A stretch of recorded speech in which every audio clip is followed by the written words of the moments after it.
Hello and Namaskar friends, I am Shriyanka. How are you all? I hope you all are doing great. And today once again I am here in front of you with another crime story. This is the fourth episode on our channel, so let's begin today's story.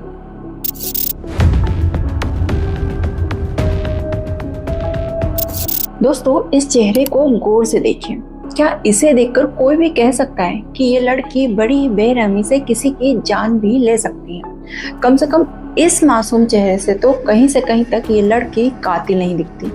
लेकिन एक कहावत है ना, don't जज a book by its cover. यहाँ भी मामला कुछ ऐसा ही है। वास्तव में ये एक बेरहम कातिल है। इसका नाम है वैशाली ठाकरे।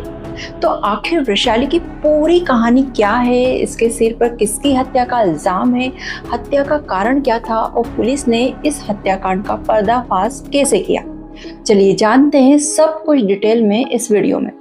और दोस्तों, इस वीडियो की सच्चाई जानकर आप शॉक्ड रह जाओगे, इस बात की गारंटी है। तो वीडियो में अंत तक जरूर बने रहें। और हाँ, इस कहानी में आगे बढ़ने से पहले जल्दी से द लास्ट ट्रूथ इस चैनल को सब्सक्राइब कर लीजिए और बेल आइकन को जरूर से दबा लीजिए।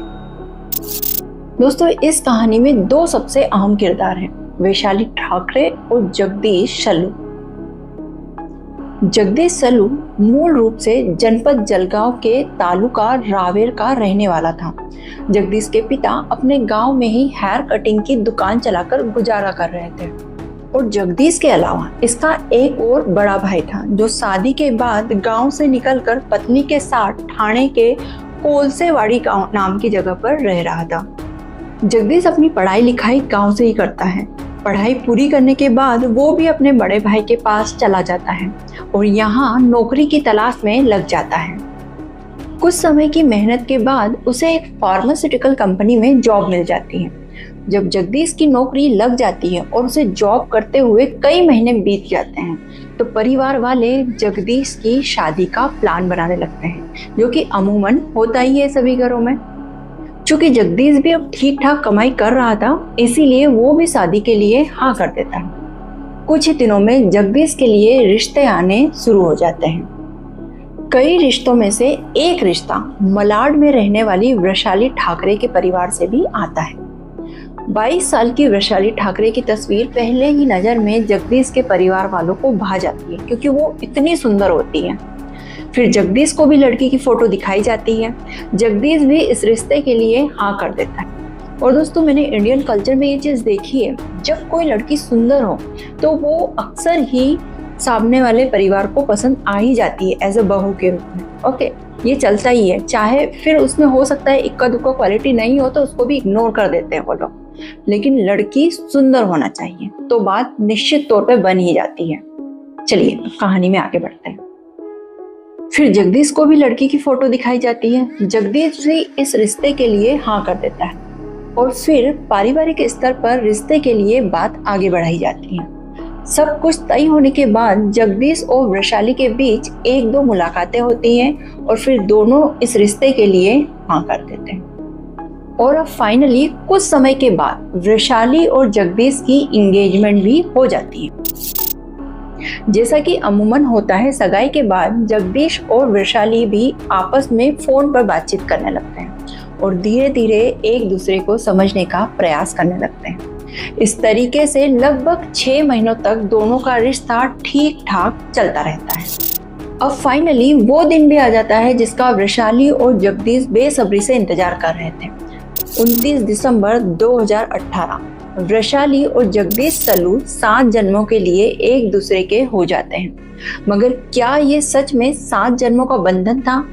नहीं, क्योंकि शादी के कुछ ही दिनों बाद अब वैशाली का वो रूप देखने को मिलता है जिससे अब तक जगदीश सल्लू अनजान था।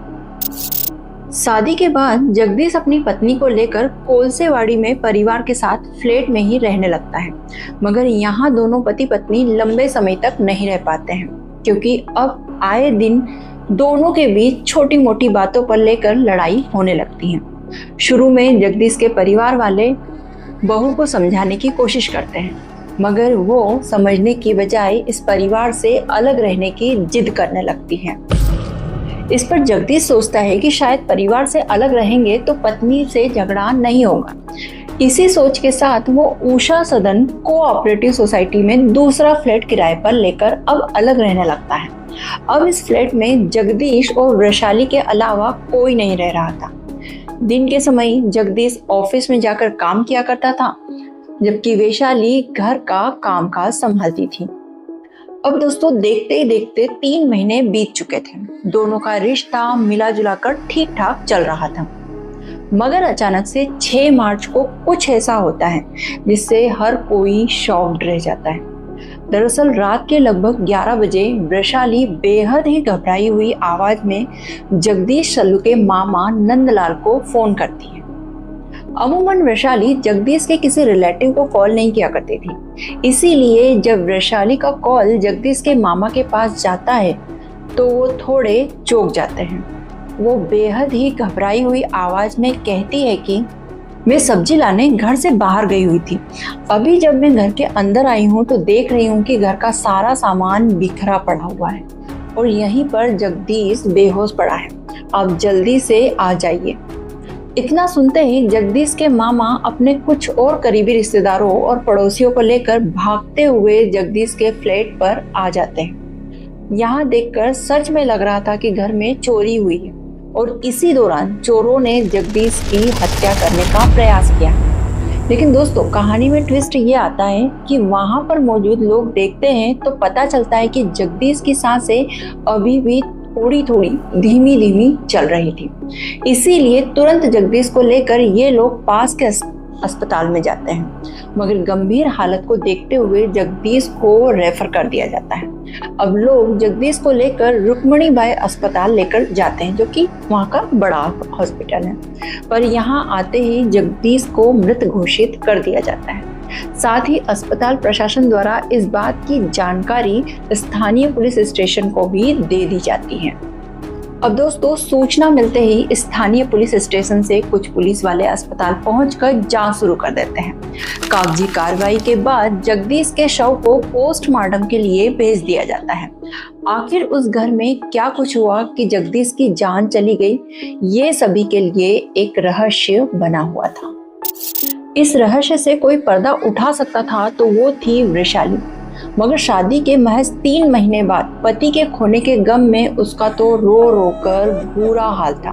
पुलिस वाले भी स्थिति को समझते हुए जल्दबाजी ना दिखाकर संयम से काम लेते हैं। कुछ इंतजार के बाद जब वैशाली की स्थिति कुछ बेहतर हो जाती है तो पुलिस वाले उससे बातचीत करके मामले को समझने का प्रयास करते हैं। अब अपना बयान दर्ज करवाते हुए वैशाली कहती है कि जगदीश देर शाम अपने काम से लौटने वाले थे, तभी उसने जगदीश को फोन करके बताया था कि घर में सब्जी खत्म हो गई है, तुम बाहर से सब्जियां लेते आना। मगर जगदीश बिना सब्जी लिए घर आ जाता है।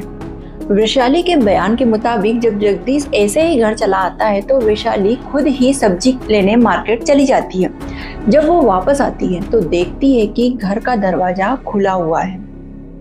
घबराहट के मारे वो घर के अंदर दाखिल होती है। तब उसकी नजर घर के अंदर बिखरे पड़े सामान पर पड़ती है। वैशाली बताती है कि घर के अंदर उसके कीमती गहने भी गायब हुए थे। वैशाली अपने बयान के दौरान आशंका जताती है कि शायद में चोर चोरी करने यहाँ आए थे। इसका जगदीश ने विरोध किया, इसी कारण चोरों ने जगदीश की हत्या कर दी है। धारा 174 के तहत इस मामले में पुलिस अज्ञात चोरों के खिलाफ मामला दर्ज करते हुए अपनी जांच शुरू कर देती है। दूसरी तरफ पुलिस इस मामले में जगदीश के पोस्टमार्टम रिपोर्ट का भी इंतजार करती रहती है, ताकि खुलासा हो सके कि ये हत्या कैसे हुई थी। इस सिलसिले में पुलिस वाले अस्पताल जाकर जानकारी जुटाना शुरू करते हैं और अब एक बहुत बड़ा ब्रेक थ्रू मिलने वाला था पुलिस को। अब पुलिस वालों को पोस्टमार्टम करने वाले डॉक्टर से जो जानकारी मिलती है उससे इस केस की पूरी दिशा ही बदल जाती है। दरअसल डॉक्टर बताते हैं कि जगदीश की हत्या रस्सी से गला घोट कर की गई थी, और इतना ही नहीं, रस्सी से गला घोटने से पहले जगदीश को जहर भी दिया गया था। अब यहाँ पर एक सवाल खड़ा होता है दोस्तों कि अगर चोरी करने आए चोरों ने जगदीश की हत्या की है तो वो हत्या करने से पहले भला उसे जहर क्यों देंगे? अब पुलिस वालों का शक वैशाली पर ही आने लगता है। कहीं वैशाली ने तो कुछ गड़बड़ नहीं की है, क्योंकि तब घर में उसके अलावा कोई नहीं था। इसी शक के आधार पर पुलिस वाले एक बार फिर से वैशाली से पूछताछ का फैसला करते हैं। शुरू में वो अपने पुराने बयान पर टिकी रहती है। चोरी और चोरों द्वारा हत्या वाली थ्योरी पर ही वो बिल्कुल दृढ़ रहती है। मगर जब पुलिस वाले कुछ सख्ती दिखाकर पूछताछ करते हैं तो वैशाली चौंका देने वाला खुलासा करती है दोस्तों यहाँ पर। दरअसल जब वैशाली और जगदीश की एंगेजमेंट हुई थी तब वैशाली को ये रिश्ता पसंद था। मगर जब एंगेजमेंट के कई महीने बीत जाते हैं तो वैशाली का मन जगदीश से भर जाता है। मन भरने की वजह थी जगदीश का सिंपल होना। वैशाली चाहती थी कि जगदीश भी स्टाइलिश कपड़े पहने, पार्टियों में आए जाए और उसे हमेशा घुमाने ले जाए।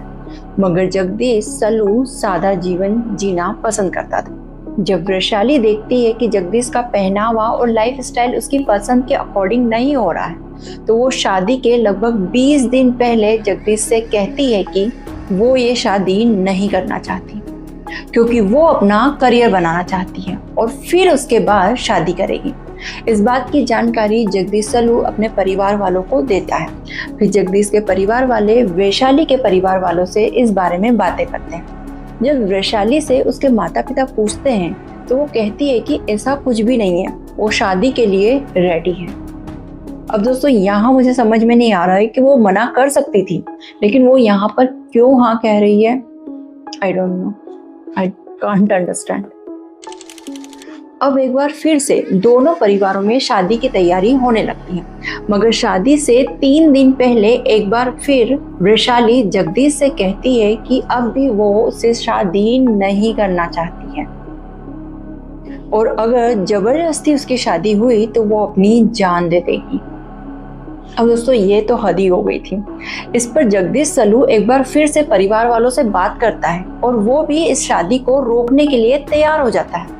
मगर फिर पारिवारिक स्तर पर बातचीत होती है। करीबी रिश्तेदारों द्वारा एक पंचायत भी बुलाई जाती है जिसमें एक बार फिर से शादी के लिए बात बन जाती है। मगर रुकिए, चूंकि वैशाली ने शादी के बाद जीवन समाप्त कर लेने की धमकी दी थी, इसीलिए पंचायत के दौरान ही लिखित में ये तय किया जाता है कि अगर शादी के बाद वैशाली अपना जीवन खुद ही समाप्त करती है तो उसकी जिम्मेदारी जगदीश सलू या उसके परिवार वालों की नहीं होगी। चलो, इस सीधे साधे परिवार ने कहीं जाकर तो एक राइट फैसला लिया है। ओके, कंटिन्यू करते हैं स्टोरी को। इस तरह पारिवारिक स्तर पर समझौते के बाद ये शादी हो जाती है। पुलिस पूछताछ के दौरान वैशाली ये भी खुलासा करती है कि भले ही उसकी शादी उसकी मर्जी के खिलाफ हुई थी, मगर वो शादी के बाद भी जगदीश से छुटकारा पाने का प्लान बना रही थी। और इसी क्रम में एक दिन जब जगदीश काम से वापस आता है तो वो पहले उसके खाने में जहर मिला देती है। खाना खाने के कुछ देर बाद जगदीश की तबीयत खराब होने लगती है और कुछ ही देर के बाद जगदीश बेहोश हो जाता है। जगदीश के बेहोश होने पर वैशाली पास में रखे एक मजबूत रस्सी से जगदीश का गला घोंट देती है और तब तक उसका गला घोंट देती है जब तक उसे नहीं लगता कि वो मर चुका है, उसकी सांसें थम चुकी हैं। जब वैशाली को यकीन हो जाता है कि जगदीश मर गया है तो फिर वो पहले घर में कीमती ज्वेलरी गायब करती है, घर के सभी सामानों को इधर उधर बिखेर देती है ताकि लूटपाट जैसा माहौल बनाया जा सके, और फिर सब्जी लेने के बहाने घर से निकल जाती है। थोड़ी देर बाद घर के अंदर दाखिल होकर जगदीश के मामा को फोन करके अपनी बनी बनाई कहानी सुनाना शुरू कर देती है। मगर दोस्तों, कहते हैं ना कि क्राइम कभी भी नहीं छुपता है। आखिरकार पुलिस के सामने उसकी सारी चालाकी फेल हो जाती है। पुलिस के सामने एक और खुलासा होता है। ये पहली बार नहीं था जब वैशाली ने जगदीश को जहर दिया था, बल्कि शादी से बस 2 दिन पहले भी वैशाली ने जगदीश को जहर देने का प्रयास किया था। दरअसल शादी से पहले वैशाली एक बैचलर पार्टी अरेंज करती हैं। उस बैचलर पार्टी में कुछ दोस्तों को दावत देती हैं। उस दावत में जगदीश सलू को भी बुलाया जाता है। काम में बिजी होने के कारण जगदीश पार्टी में समय पर नहीं आ पाता है, इसीलिए वो खाने वाले प्रोग्राम में शामिल नहीं हो पाता है। इसी कारण जब जगदीश पार्टी से जाने लगता है तब वैशाली उसे टिफिन में खाना ले जाने के लिए देती है। और कहती है कि इसे तुम घर जाकर खा लेना। जगदीश घर पहुंचकर जब उस टिफिन को खोलता है तो उसमें बहुत ही अजीब तरीके की बदबू आती है, इसीलिए वो पूरा खाना बाहर फेंक देता है। इस तरीके से शादी से पहले उसकी जान बच जाती है, मगर वो लंबे समय तक वैशाली की साजिशों से नहीं बच सकता था और शादी के 3 महीने बाद, केवल 3 महीने बाद उसकी बेहद ही दुखद तरीके से मौत हो जाती है। और हत्या का कारण केवल इतना था कि वैशाली को मॉडर्न टाइप के लड़के पसंद थे, जबकि जगदीश सल्लू चमक धमक से दूर सिंपल जीवन जीने वाला लड़का था। इस पूरे खुलासे के बाद पुलिस वैशाली को गिरफ्तार करके जेल भेज देती है। वैशाली पर हत्या की धाराओं समेत कई और गंभीर धाराओं के मामले दर्ज किए जाते हैं। ये मामला अभी भी कोर्ट में चल रहा है। दोस्तों, ये कहानी सिर्फ एक कत्ल की नहीं है, ये कहानी है उन रिश्तों की जहां समझौता नहीं, सिर्फ सजा बची होती है। जगदीश सल्लू और वैशाली ठाकरे दोनों की जिंदगी बर्बाद हो गई, एक की मौत से और दूसरी की जेल में जाने से। You know friends, no one wins in toxic relationship. Either you lose your peace or your life. In short, ये कहानी हम सबको ये सिखाती है कि मेंटल हेल्थ, कम्युनिकेशन और म्यूचुअल रिस्पेक्ट हर रिलेशनशिप का फाउंडेशन होनी चाहिए। अगर किसी भी रिश्ते में ये चीज़ें खत्म हो जाती हैं तो वो रिश्ता खुद को ऑटोमेटिकली ही खत्म कर देता है। अब यहाँ पर दोस्तों मेरा एक सवाल है आप सभी लोगों से। अगर आप किसी ऐसे रिलेशनशिप में हैं जहाँ सिर्फ नफरत, एब्यूज़ और दर्द है, ऐसे टॉक्सिक रिलेशनशिप क्या छुपे रहने चाहिए? क्या टाइम पे अलग होना ज़्यादा बेहतर होता है ऐसे रिलेशनशिप से, या एक दिन सब कुछ खत्म होने का इंतज़ार हमें करना चाहिए? अपनी राय कमेंट बॉक्स में ज़रूर लिख कर भेजिए। और अब अगर आपको ऐसे रियल लाइफ क्राइम स्टोरीज देखना पसंद है जहां सच छुपा होता है तो चैनल को सब्सक्राइब करना ना भूलें। और वीडियो पसंद आया तो लाइक करिए, शेयर करिए। मिलते हैं अगले एपिसोड में एक और सच्चाई के साथ। Till then, stay aware, stay safe. Thank you so much.